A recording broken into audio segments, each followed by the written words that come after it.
Antes de você assistir esse vídeo, eu tenho um convite para te fazer.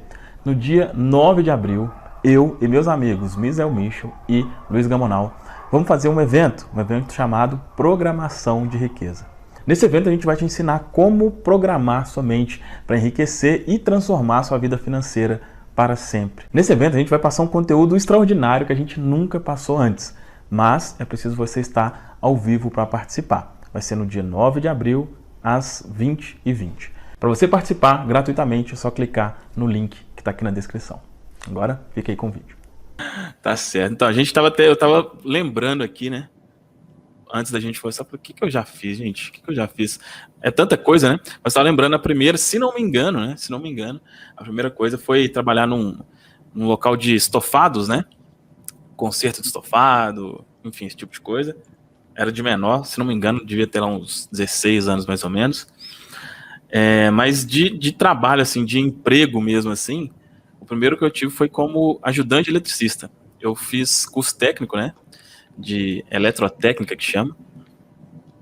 E trabalhei um tempo como ajudante. Era para ser, né? Tinha todo o conhecimento para ser eletricista, mas não tinha oportunidade lá onde trabalhava e tal.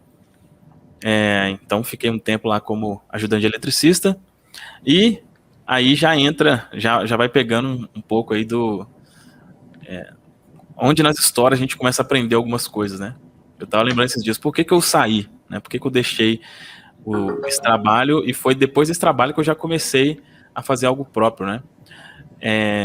Eu não sei aqui se alguém já sentiu num ambiente de trabalho humilhação, sabe? Uma coisa assim. Foi por esse motivo, né? E assim, como que a gente tem que ser, quando a gente fala de gratidão, né, cara? Gratidão por essa humilhação, né? Talvez se não fosse ela, eu não teria tomado a atitude de ter saído, né? Com Mas certeza.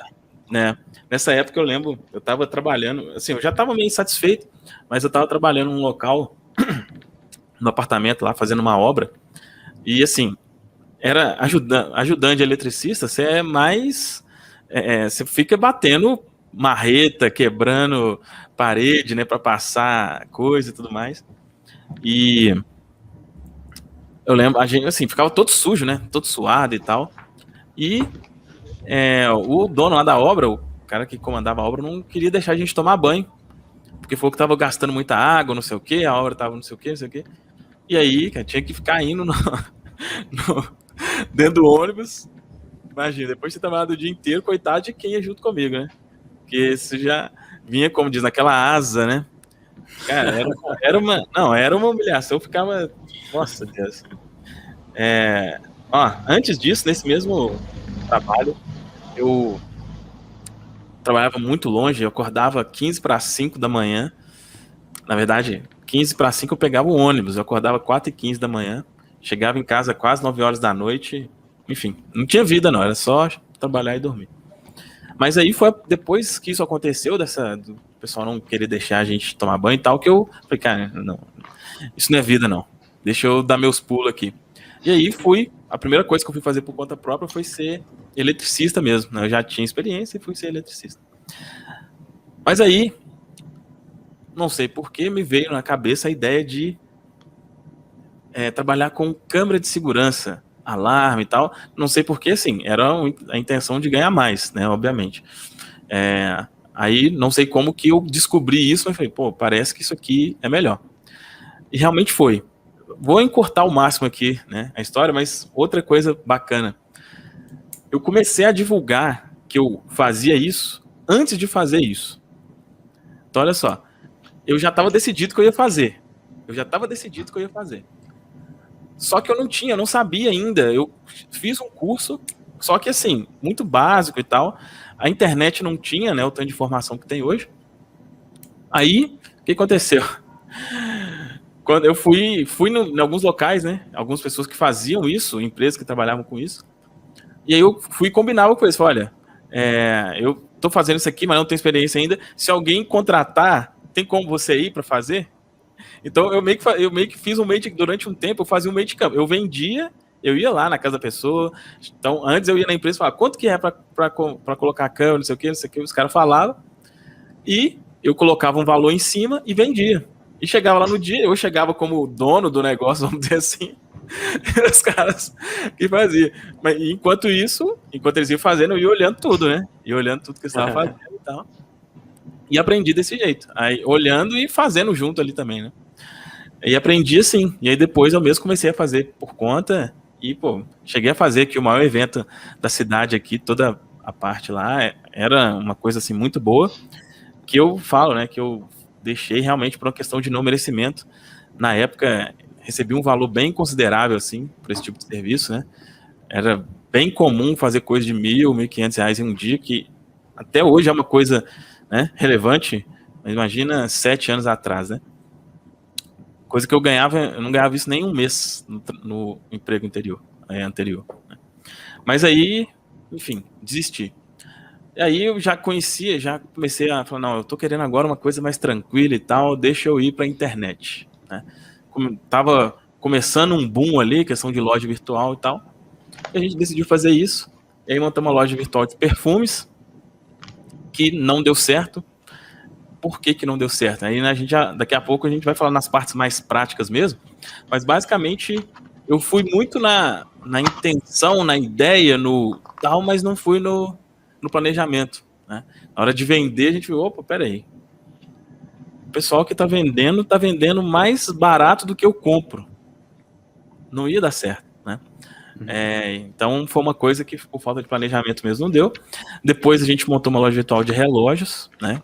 Que deu bem certo e tinha tudo para continuar dando certo, só não deu pela mentalidade mesmo. Na época eu era MEI, né? Microempreendedor individual, tinha um limite ali que a gente podia vender.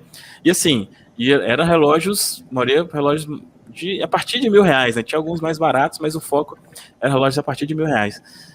Então, quando vendia poucas peças ali, já começava enfim, a chegar perto ali da questão do MEI, aí tinha que pagar mais imposto, né? E eu ficava naquela, falei, não quero pagar mais e tal. Eu ficava limitando o crescimento, né?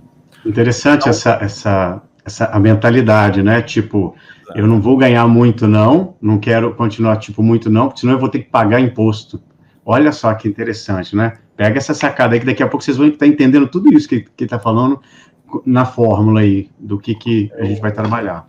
O sabotador se agarrando nas costas do Fabrício, né, Fabrício? Não é, cara? Assim, incrível, né? É uma coisa que não faz o menor sentido, né, cara?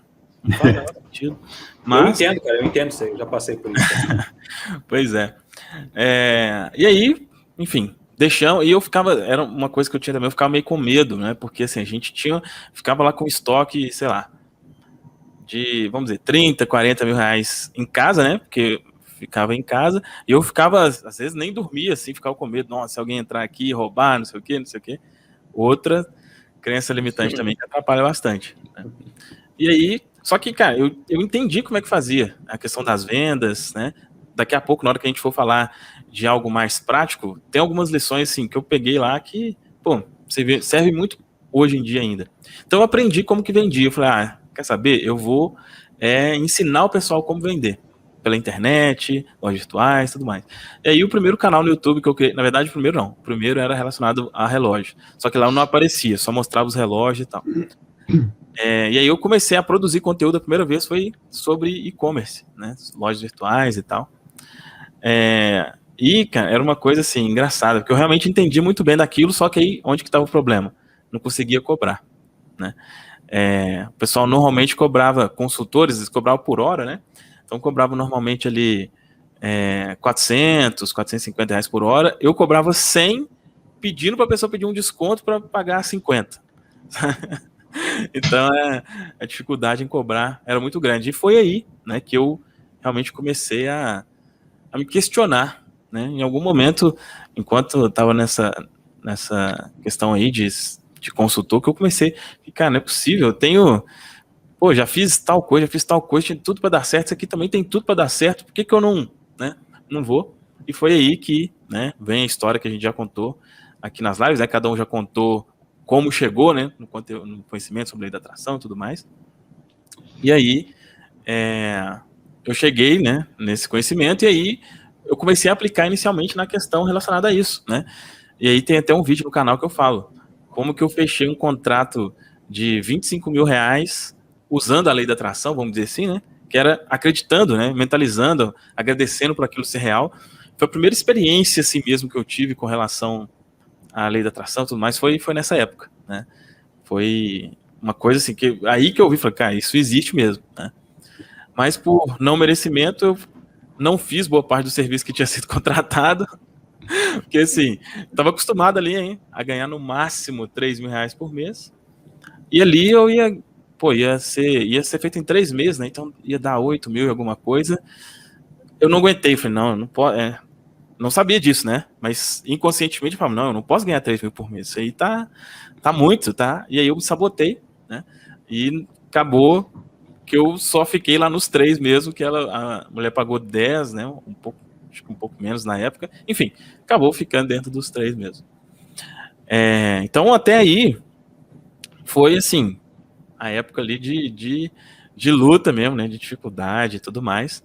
Mas mesmo depois disso, assim, eu continuei mais um tempo como consultor e as coisas começaram a se estabilizar, tudo ali agradecendo, acreditando e tudo mais. E eu cheguei ali, sei lá, fazia uns 4 mil por mês, mais ou menos com isso, que para mim já era uma coisa assim, já não passava aperto, pelo menos, né?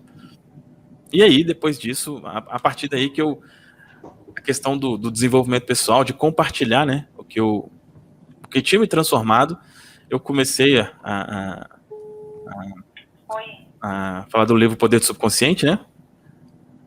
Eu comecei a ler o livro do Poder do Subconsciente, postei ele no canal, e aí, a partir daí, entrei a fundo nesse assunto, e aí foi quando realmente a questão financeira deu uma virada tremenda, né?